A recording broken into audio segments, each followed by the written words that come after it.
And I looked myself straight in the eyes and I said, Amy, you are going to live differently now. This will not own you. This will not be your whole story. Because everywhere I went and everybody who was talking to me was talking about that event. And it was like, I'm so much more than that one moment in time.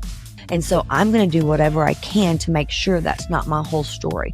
But not just for me, but for everybody else too, to help people understand their value and their worth, because I didn't want them to end up like he did. I moved out of our house into an apartment. Less than a month after we separated, he showed up unexpectedly. And I was in the middle of my work day, had meetings. And so I kind of, to get some space in between the moment, I said, hey, we can meet up later. And so we did. And later that night, that's when he died by suicide. And he did it right in front of me. In this powerful episode, we turn the mic toward our host of the Shift podcast, Amy Pechacek, an international speaker, leadership expert, and founder of To. You may know her from her work on emotional intelligence, authentic leadership, and team development. But today, Amy shares the personal story behind the platform. Amy opens up about the moments that shaped her: an abusive marriage, losing her husband to suicide, and the night she stood in front of a mirror and chose to live differently. This episode is raw, redemptive, and real. It's about the shift that happens when you stop performing and start living from truth. Amy also shares the foundation of her life's work, how her pain became purpose, and why she now fights for others to remember who they are. Whether you're silently struggling, leading through broken systems, or rediscovering your own worth, this story will meet you where you are.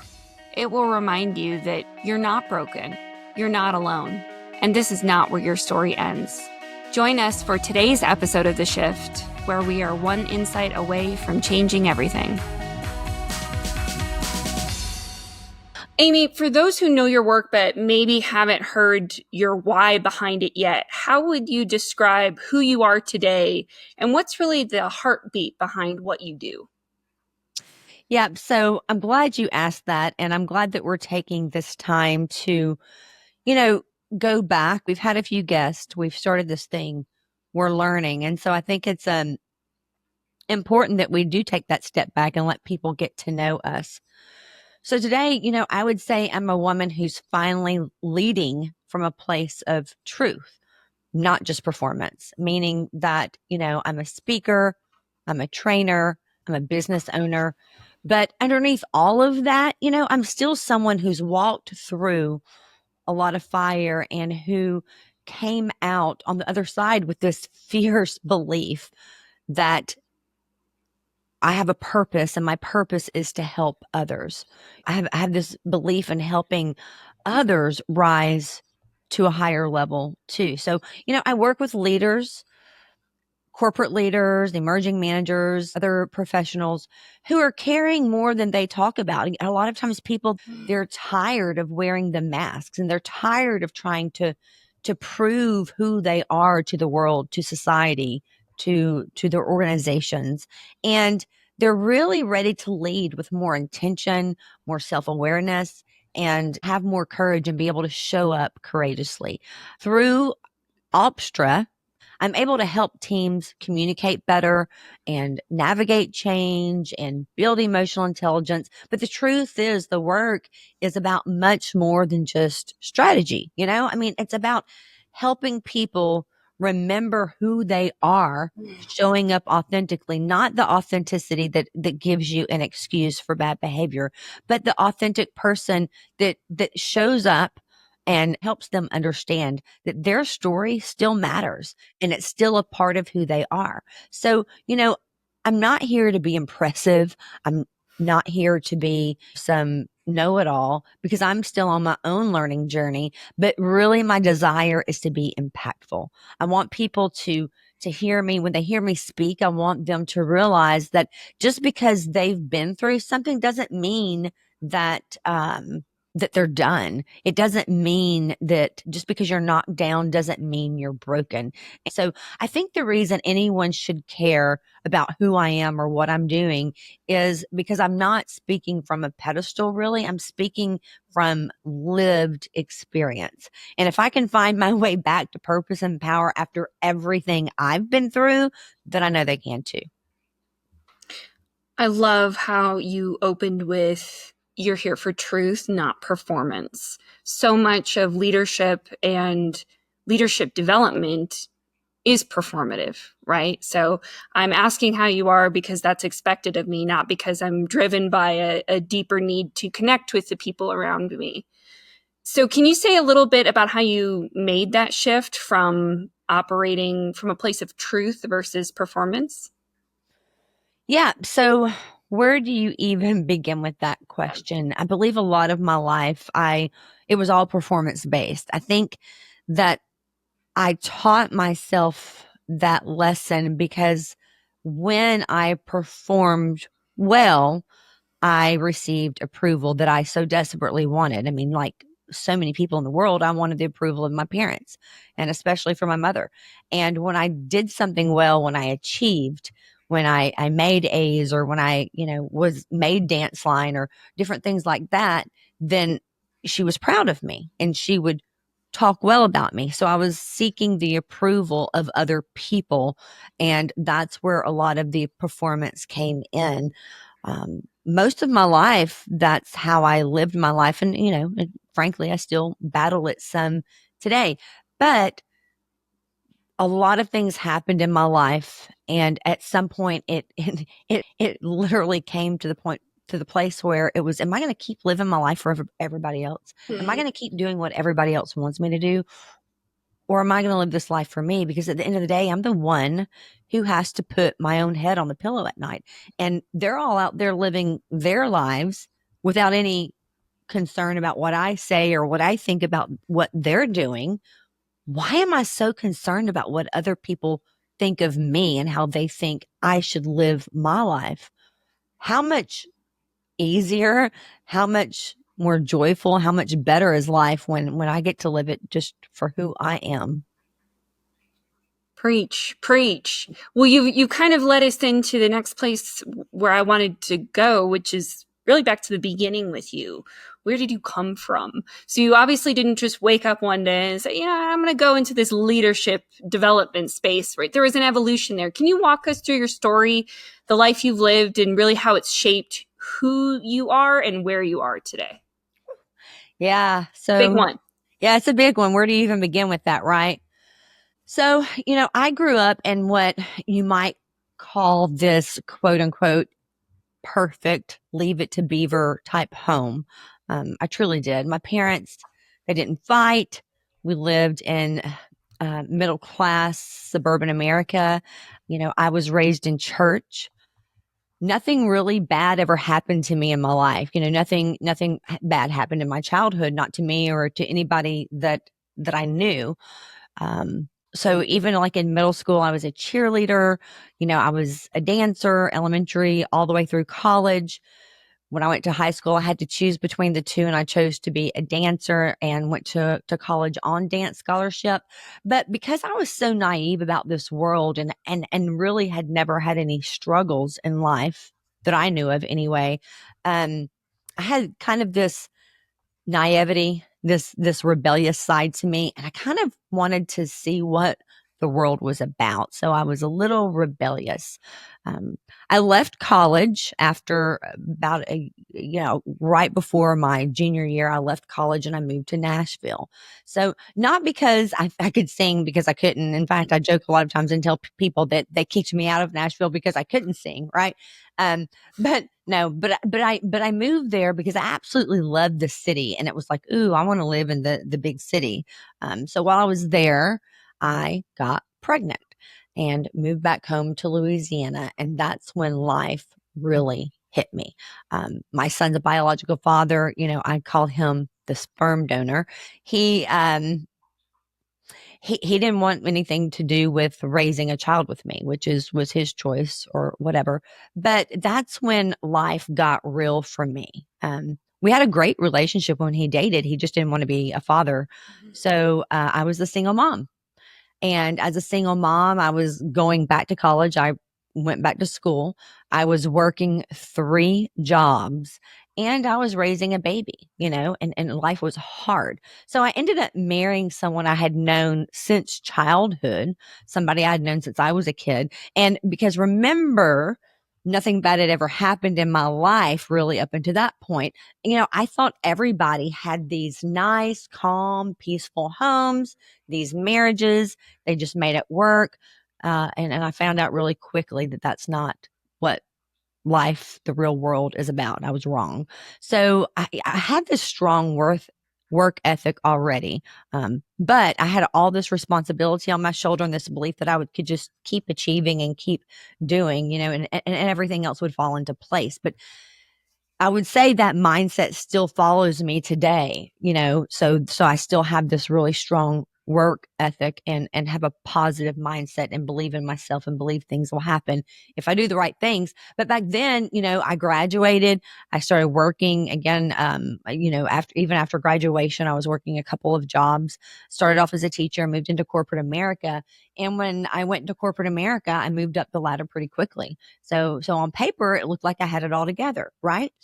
But behind the scenes, I was living a very different life. I was in this marriage that was emotionally, mentally, physically, even sexually abusive.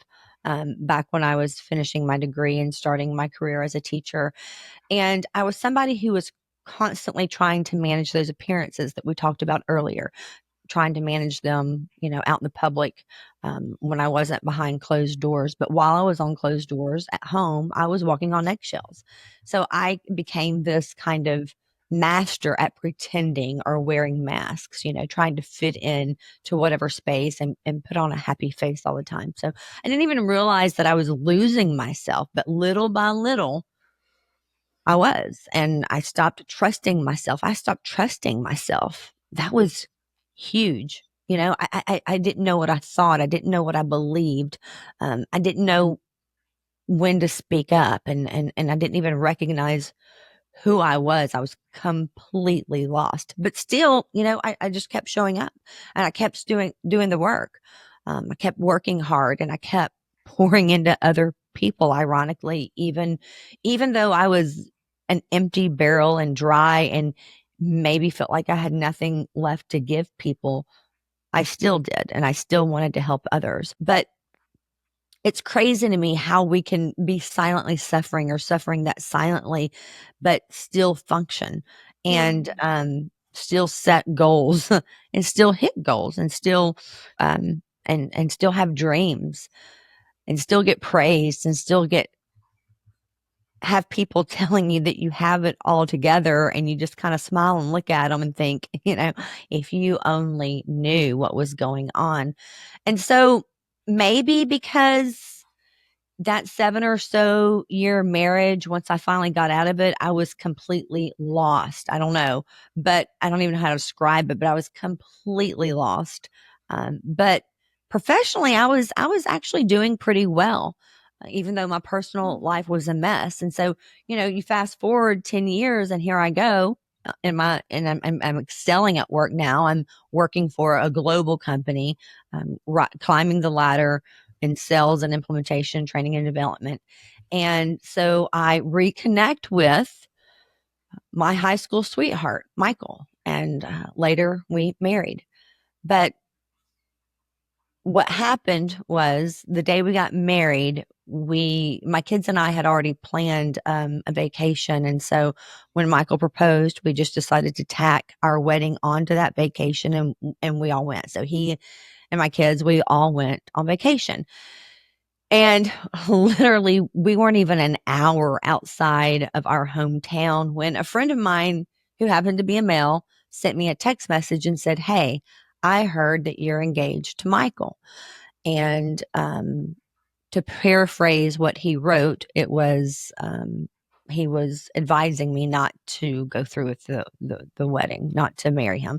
His cousin had been married to Michael. His cousin was Michael's ex-wife, and he knew what that relationship had the potential to be and to do. But the only thing I responded back was, it's too late. Like literally, we got married a couple of hours ago. But Michael saw that text message come through, and rightfully so, he wasn't happy about seeing another man texting his new wife. So he was driving, and so he started driving that car very recklessly, so much so that I was afraid that we were all going to die. I mean, it was the first big flag. And, at one point, my son Nick looked at his sister and said, not again. And that broke my heart because he was referring to the fact that we had lived through some really hard stuff in my first marriage. And, here we are again. We were all optimistic. Everybody approved of this marriage. I had some doubts myself, but everybody else approved of it. And I was still in that place where I was listening to everybody else and living for everybody else. But we even saw on day one that, oh my gosh, are we headed for the same type of life that we had before? Well, and ultimately we did. But in that car ride, in that moment, supposed to be the first day of our new life together. And in fact, I had this feeling in my gut that, oh my gosh, I walked straight into something that looked safe on the outside because everything was fine when we dated. But the moment we got married, it changed. There were some signs, but nothing major before we got married. And then it was like everything started crashing down around me. But I kept smiling. I kept the peace. I kept performing. I kept doing my job.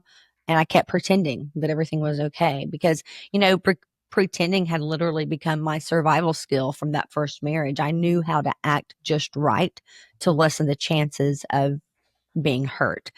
So when I look back on all of those years and I realize, hey, that's just the pain that shaped me. It was the pressure and all the things that I went through. And I've had a lot of conversations with this. I've told about this. I've told my mother that I would have never thought I would be saying what I'm about to say to you, but I'm truly thankful for the experiences that I had because they built me into a very strong, caring, intentional woman who is completely reliant upon my faith. My foundation and everything that I do is about faith and helping others and helping others live a better life, make better choices, understand that we are in the driver's seat of our own lives and we get to make the choices. And so for me, it's not just the pain or the pretending and all that, but eventually it was the decision to stop pretending and be real and be authentic and be intentional. And so that's what shaped me. Wow. I've known parts of your story, Amy, but never heard you lay it out quite like that. Yeah, I've written about it and I've talked about it some, but talking about the whole thing publicly, I haven't done. And that's not even all of it. I mean, right, Sure. there's so many other things, but yeah, it's been a lot. It is a lot. And so you talked about how, spiraling personally, but professionally you were excelling. Did you keep the two separate? When did they begin to overlap? I don't know that they ever overlapped, actually. Yes, I did a very good job of separating them back in those days because I've always been smart. And I don't say that to be bragging or whatever that word is that I'm looking for. Conceited. Yeah. So I don't say that to be conceited at all, but I do believe I'm smart and I do have this work ethic and I had a reason for working so hard. Some of it could have been pride. I don't know, maybe, but literally my reason was because I wanted to provide a good life for my kids. I wanted to provide an opportunity for my kids to have a good life, to have experiences, to have nice things, to feel good about themselves. And I just wanted to give them a good life. And so I worked really hard to give my kids a good life. One part that I didn't talk about was even when Michael did take his own life, and the CSO at my company literally called me on the phone and said, Amy, take as much time as you need. I mean, he said more than that, but basically he said, take as much time as you need to take care of yourself. And when you're ready, your job will be here. Well, Cassandra, I took less than a week off. I took about Oh, 4 days off. Amy. Oh. Yep. What was the motivation behind that? The 4 days. Well, I waited until the day after his funeral. And, it happened, I believe there was a weekend in there. So I think I took off a Friday, Monday, Tuesday, Wednesday. And then after his funeral was Wednesday or Thursday, I went back to work. I don't know. That's a Well, good because here question. I am having this like huge reaction hearing you say that, like, oh my gosh, you needed rest and you needed recovery. But at the same time I started to ask you that, I thought, well, maybe that was what you needed in that moment. Yeah, I think looking back, I probably should have taken a little bit more time. But I think I was afraid that if I were to sit in that spot, I might not ever get up. And I was fighting for my life. My pastor told me something at his funeral that I truly believe was straight from God himself. He said, Amy, most people will tell you to take it a day at a time, one day at a time. He said, don't listen to that advice. He said, you take it one moment at a time. He said, get through this moment, get through the next moment, and get through the next moment. Forget about getting through an hour or a day. Just get through the very next moment. And so I believe that the only way I was going to be able to get through that was to get back in the game of life and just keep playing. Beautiful. So, the name of our podcast is The Shifts. We talk about these shifts people go through. You've gone through so many shifts in your life with that wording you just used, get back in the game of life. Was that the shift, that word from your pastor? Is that what shifted you back in? Maybe. That is absolutely, like, I would say that was my life preserver, right? But just for a little context, during my marriage with Michael, we went to counseling individually and as a family, he and I and my kids. We even went through some emotional intelligence training together, all four of us, not together, but we all four went to some emotional intelligence training. And Cassandra, I genuinely did love him. And I know that he loved me, and I truly wanted our marriage to work. So something in me, I had started doing this inner work. Even before he took his life, I was beginning to rediscover who I was and understand my worth, and I knew that I couldn't stay in a relationship where I was being treated with less dignity and respect than I deserved, especially as a mother. I couldn't keep my kids in that environment. Michael was harder on my daughter than he ever was on my son. And so I couldn't keep her in it. And I've often wondered, why? And while I could guess at all the reasons why he might have been harder on her, like his history, his own life experiences, his desire to he had a couple of daughters that he wanted to come live with us. And because of the relationship with his ex-wife, that was never going to happen. I think they might have visited our house once or twice in our marriage. So, but none of the reasons why he might have been hard on her justified the way he treated her. So eventually I had to come make this decision, and I did. I decided to separate from him. I wanted him to get some help, and I told him that I wanted him to get help, and I wanted us to work on our marriage.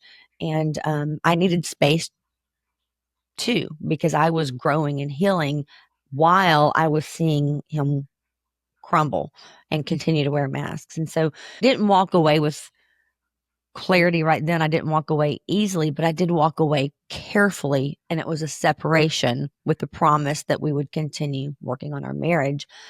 And then one day, less than a month after we separated, he showed up unexpectedly. And I was in the middle of my work day, had meetings. And so I kind of to get him away, to get some space in between the moment, I said, "Hey, we can meet up later." And so we did. And later that night, that's when he died by suicide, and he did it right in front of me.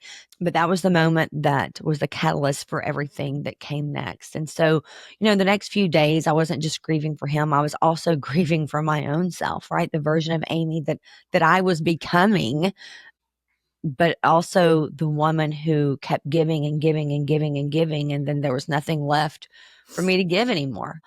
And I remember that one night, not long after that event, I was standing in my bathroom and I was looking in the mirror, and I looked myself straight in the eyes and I said, "Amy, you are going to live differently now. This will not own you. This will not be your whole story."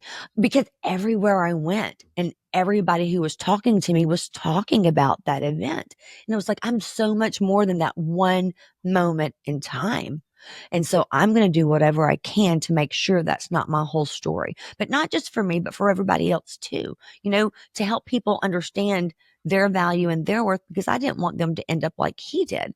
And so that moment looking in the mirror, it didn't necessarily erase the pain, but it did spark something in me that we can say that was the moment. That was the moment everything changed. And I decided I was going to show up differently.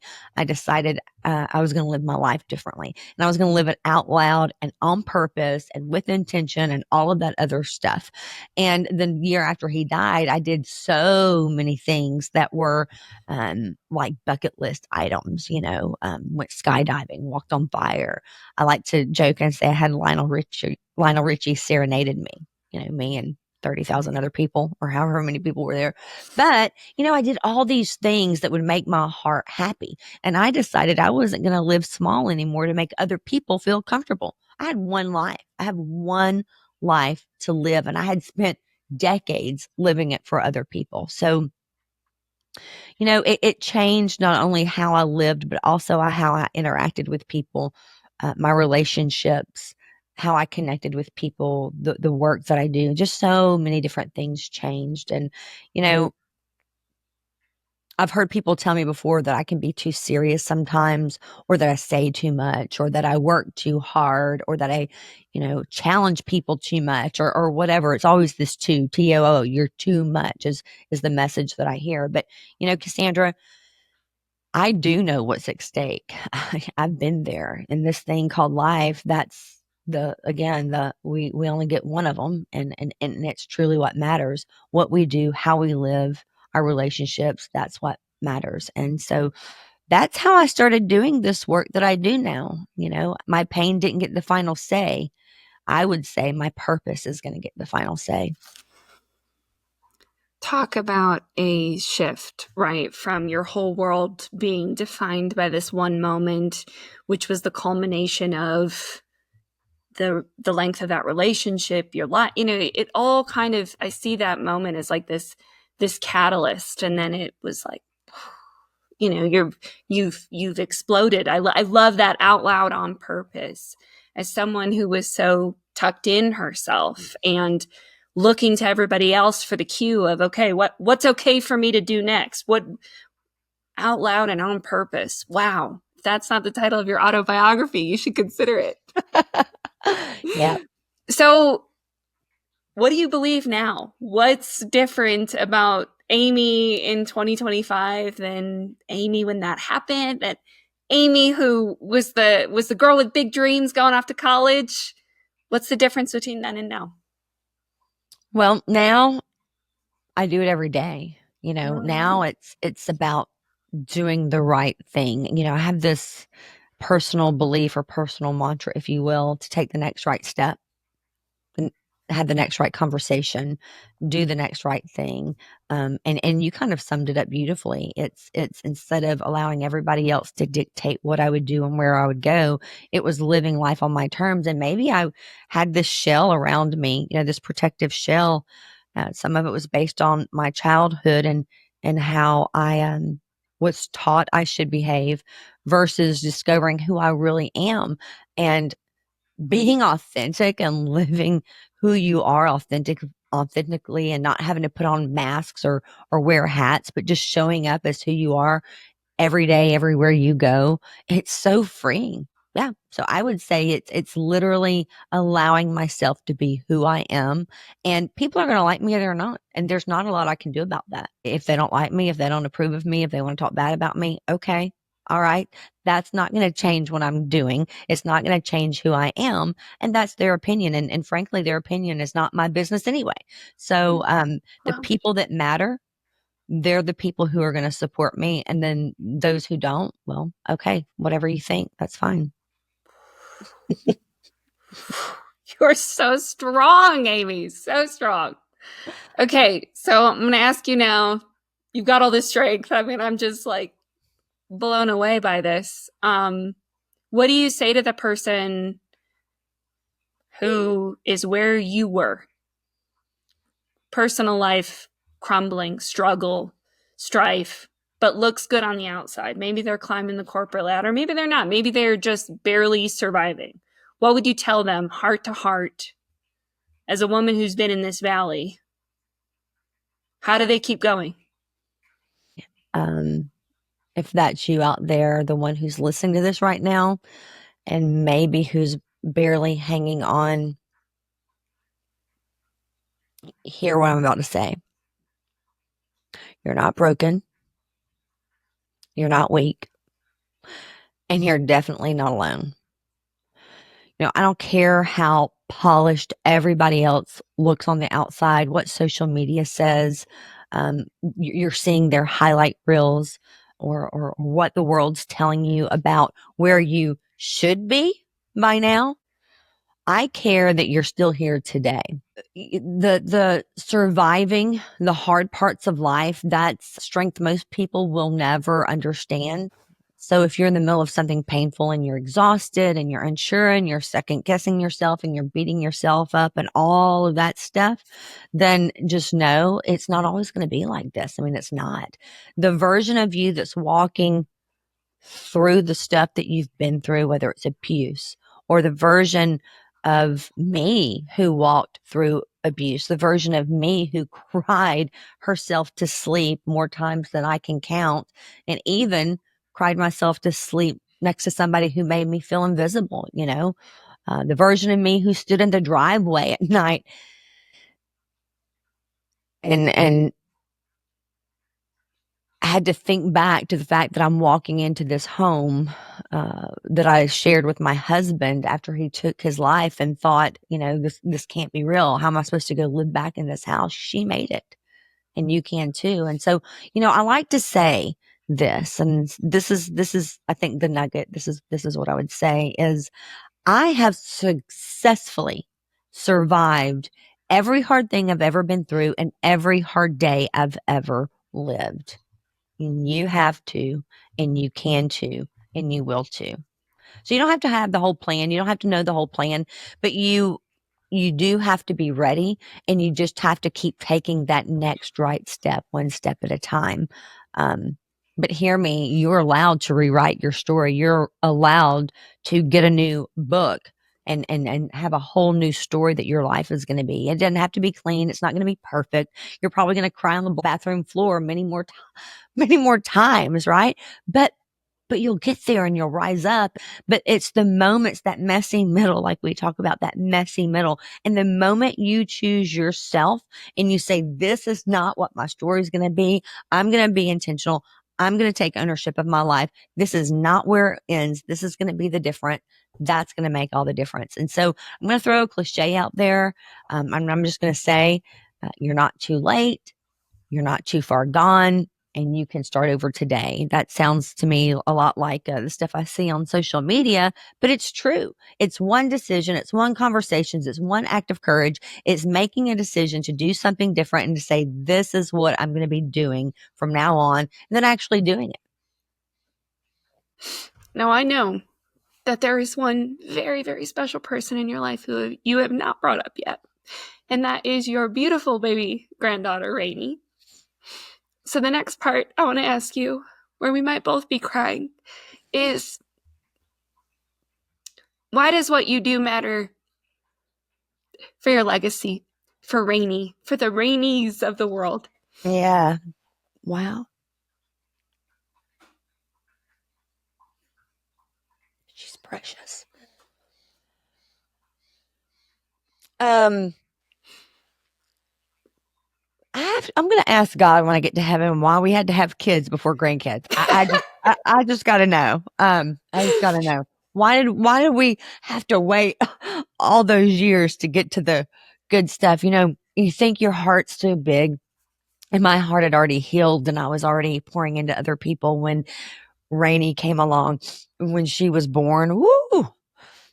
I think it quadrupled in size. The love that I have for that grandchild, there are no words that could adequately describe how important she is to me and how much I love her and how much I pray for her. And so I do my part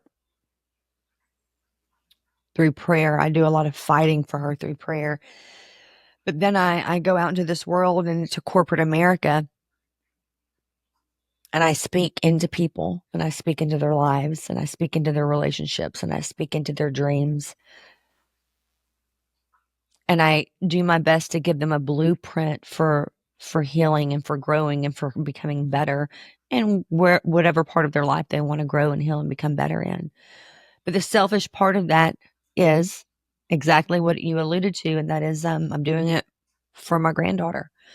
The more people who you and I can touch, and all the other people in this space, there's so few of us and there's so many of them out there.